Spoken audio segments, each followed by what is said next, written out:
Assalamualaikum warahmatullahi wabarakatuh. Perkenalkan, saya Bibit Ana dari kelas 2 RMIK. Di sini saya akan menjelaskan terkait konsep penyebab penyakit pada mata kuliah epidemiologi.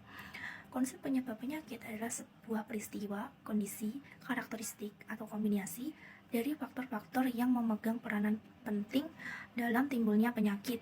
Dalam konsep penyebab penyakit terdapat beberapa teori-teori, antara lain seperti teori supernatural, teori hipokratik atau penyakit yang disebabkan oleh faktor lingkungan, teori miasma, penyakit yang disebabkan oleh udara yang buruk, teori kontagion atau penyakit yang penularannya melalui kontaminasi dari orang ke orang lain.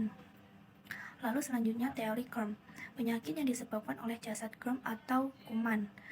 Lalu teori epidemiologi klasik, yaitu teori yang menjelaskan penyebaran penyakit dalam populasi dengan mempertimbangkan 3 faktor utama, yaitu agen penyebab, inang, dan lingkungan.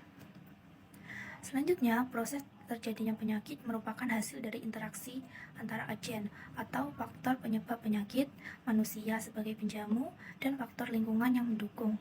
Nah, ketiganya tersebut disebut trias epidemiologi.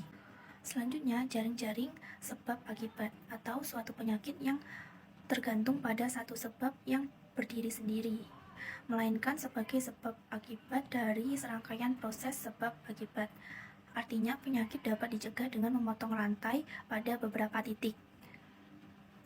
Dan selanjutnya adalah kriteria kausasi, digunakan untuk menentukan apakah sebuah faktor penyebab benar-benar mempengaruhi terjadinya penyakit atau kondisi kesehatan tertentu.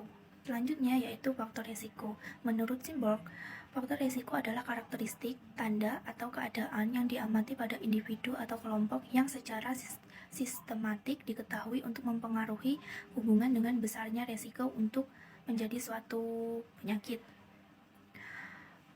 Faktor resiko dibagi menjadi 2 jenis, yaitu faktor intrinsik atau tingkat kerentanan individu terhadap suatu penyakit seperti genetik, seks, usia, anatomi, nutrisi, dan lain-lain. Lalu yang kedua, faktor ekstrinsi, faktor lingkungan yang mempermudah individu untuk terjangkit suatu penyakit atau meningkatkan kepekaan dan mempengaruhi agen. Baik, sekian penjelasan materi dari saya. Bila ada salah katanya mohon maaf. Wassalamualaikum warahmatullahi wabarakatuh. Terima kasih.